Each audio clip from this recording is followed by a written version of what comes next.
So this all leads me to what I'm going to do a short review for.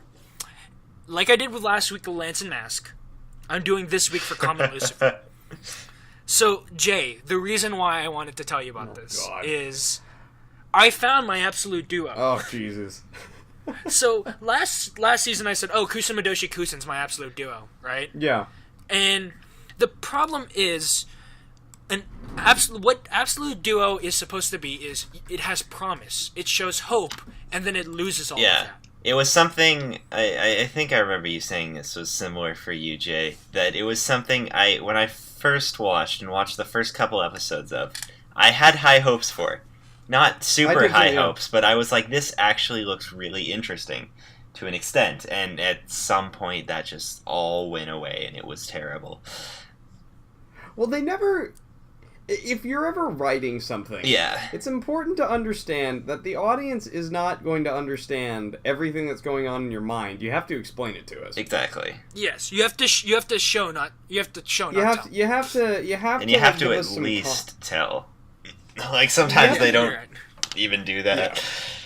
Yeah. You have to give us some context. Like, and Absolute Duo was a classic example of a show without any context. Yeah. Okay, so with that said, the show has some hope, and then totally drop the ball and totally lose it and be the worst thing ever. And you had to be stubborn enough to finish it. And you have to be stubborn enough to finish it. And the thing is, I would say that for Lance and Mask, but the thing is, I had no hopes for Lance and Mask. All the way from the beginning. When I watched that first episode, I said, I'm going to be having to sit through this schlock for 12 episodes. With Kusamadoshi Kusan, I did have no hope for that. But then comes Comet Lucifer. Comet Lucifer is an anime that aired this season, and me, Dawson, and Connor, we sat down and watched the first episode for it, and when me and Dawson came off of it, we went, after that first episode, we were like, this seems really cool. There's mechs, it seems like Gurren Lagann. I like our character look, designs. He even looks like... that guy has goggles. He's got like half of Look, there's basically Yoko. Look, there's basically Yoko. Look, there's Kamina. And we went, dude, there's a Nia. Were they throwing galaxies? We literally went... Unfortunately, were they throwing galaxies? No. It does go to space, though, at some point. Hey, Dawson, it goes to space. That's not okay. Yeah. So, Jay, the plot of Comet Lucifer is, there's this guy, right? There's this kid. And he has these rocks, and he's really interested in rocks. And he's like, climbing through this thing, and suddenly, like, a asteroid or comet, like, flies through him, and his rock starts glowing.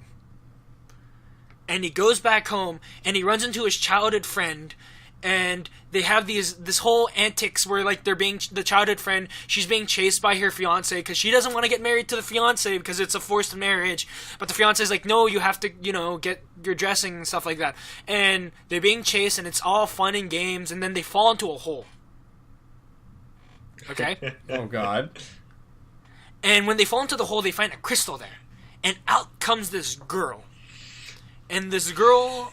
And then all of a sudden, because this girl came out, the MC gets this tattoo on his arm, on his hand, and he's able to summon a mech to defend them, because they start getting attacked by mechs. So he summons a mech to defend them, and they get out of there. And when me and Dawson watched that first episode, we were like, this is pretty cool. This seems great. Like, it seems fun. It seems great. And then, as I kept watching, because Dawson stopped after the second episode, it progressively got more and more downhill. Where you get to the second episode, and they introduce who the girl is. Philia. You get to the third episode, and there's a pedophile chasing them around because he's like super attracted to Philia. You get to the fourth episode. I don't even remember what the fourth episode was. You get to the episode where Philia basically grows up because she's basically like this girl who's like 5 years younger than them. And then like something happens, and then she uses... And if she uses her power... she starts to go older until she just disappears. Because she has powers. And then so she basically uses her powers so she gets old enough to be the same age as the characters. So then she becomes a love interest to the MC. And then the childhood friend's super jealous because like she actually had feelings for the MC the whole time, but she never said anything about it. But then the MC now has feelings for Philia because she's now of age. Now his age. That's weird. And that's weird. And then the fiance is chasing after them. And then what would happen is every single episode would go down like this weird road trip like antics where the characters would be just driving around and having fun, and then suddenly a mech appears and there's a mech fight. And that's like every episode. It's almost like every episode for like the first 8 episodes. And then like one of the episodes ends with them falling down a waterfall, and then Philia turning on this huge light that tells them, go here to the altar of the abyss. And they go, okay, let's go to the altar of the abyss. That seems like a great place to go to. And then it comes out that the main character, Sogo, his quote-unquote adoptive father, comes in and goes, hey, don't go to that altar of the abyss. You're being chased by the military. And they're like, nah, we're going to go to the altar of the abyss.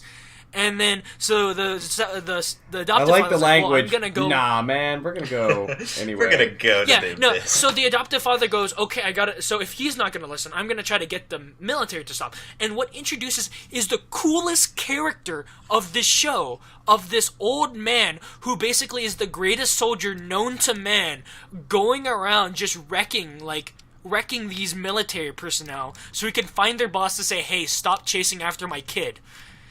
And then he gets shot. He goes to go try to meet one of the military personnel, and then he gets stabbed and dies. And Rip, the best character of the entire show.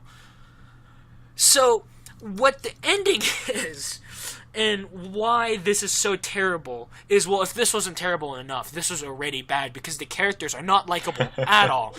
The only likable character is the fiance dude, who literally is the only capable member, because the mech that Sogo can summon gets wrecked 9 out of 10 times it gets into a fight.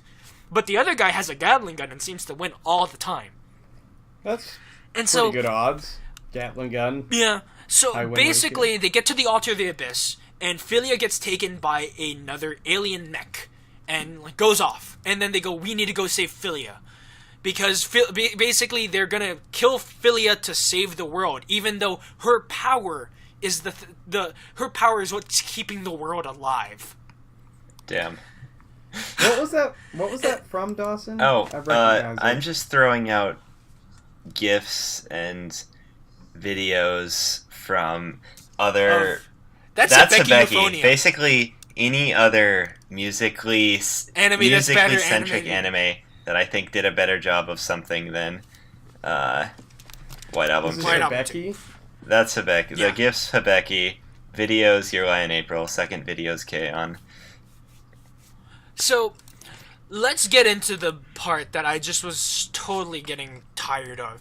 Where these last couple episodes started to show some sort of promise, and then suddenly, it comes out that this alien who's the secretary to the villain, quote-unquote, kills the villain and goes, yeah, the reason why I kidnapped Philia is because I'm from that world that dude just summoned right up there, and, the person I was protecting got killed, so the world died.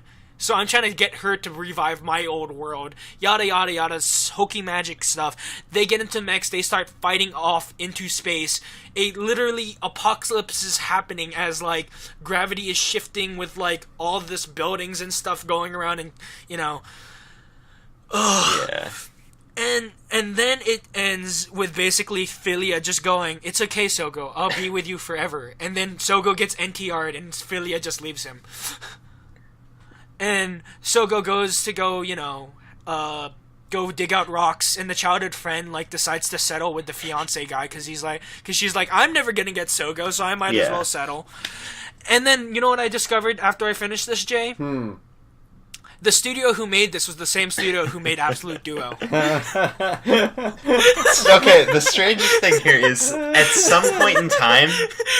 Jay, do you like that punchline? Yeah, there was quite the build-up there. I like the delivery. At some point in time, I knew that it was the same studio. We both knew it was the same studio, at some point and we just decided that wasn't We decided that we would just pretend that didn't happen and just totally go unbiased and hope that this studio for some reason. I never forgot. It was a I never moot point. forgot Absolute Duo. I don't like getting my hopes up and then having them just you don't understand, Jay. torn down. Dawson got this raw, because he literally was getting my reactions firsthand. And I was getting sick of this show, with the pedophilia, with the random mech science, with the love triangles, it's getting so bad. And like, to the point that I literally went, these guys were like, you know what's a great anime? Gurren Lagann. Let's try to copy Gurren Lagann. And not do it. And fail. Fail pretty terribly. They try to make Gurren Lagann, and they made Lance and Mask. Yeah, that's kind of a bad move. That's why I give Comet Lucifer a 3 out of 10. One of the worst animes I've ever seen. And would I now go, this is my absolute duo? Yep. Everybody needs one of it.